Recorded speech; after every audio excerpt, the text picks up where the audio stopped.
Secret move to assassinate Nnamdi Kanu in prison, and why he was moved to Sokoto prison is unmasked by an insider. That's awesome to hear, my dear listeners. That is good to hear. I thought as much, and I said this, that yes, something is fishy. Something seriously is fishy. And that is the reason why they moved this guy to Sokoto prison. If not, they wouldn't have done so.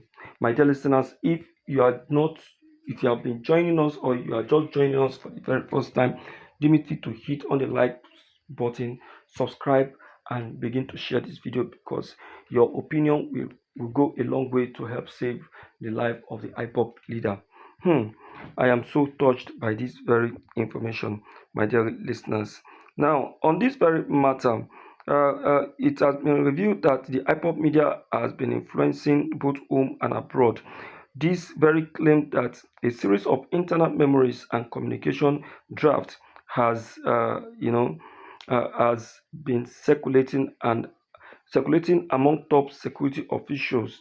As you all know, yes, this memo allegedly outlined a coordinated messaging system that would, uh, uh, you know, criticize the presidency, the Ministry of Information, the DSS, and the selected media platform. Now, let's go in and control the international conversation before before they start planning something else. Now, if the lawyers are going for an appeal with Nnamdi Kanu, as you all know, the Abuja Social Stabilization Strategy, the leak will reframe a controversial framework internally, describing it as a national stabilization strategy.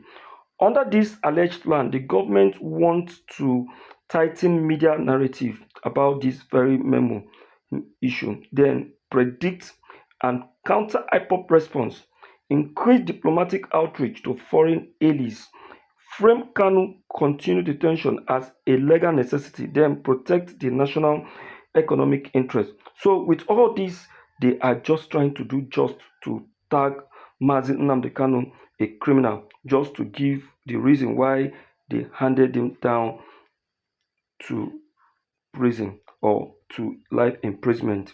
You can now understand what is actually going on. But what truly makes the explosive is the suggestion that this strategy is not primarily about the security, it is about political endurance.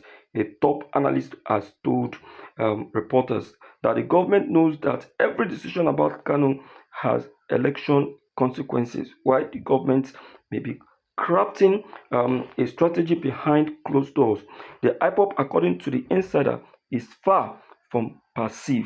The insider claimed there are three internal response routes closely being considered.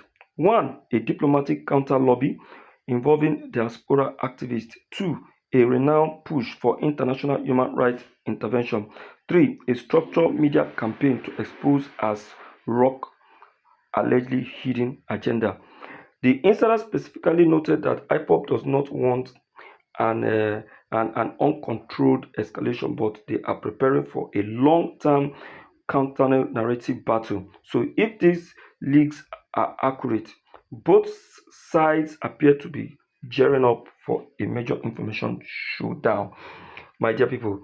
Then the international angle why this league matter globally.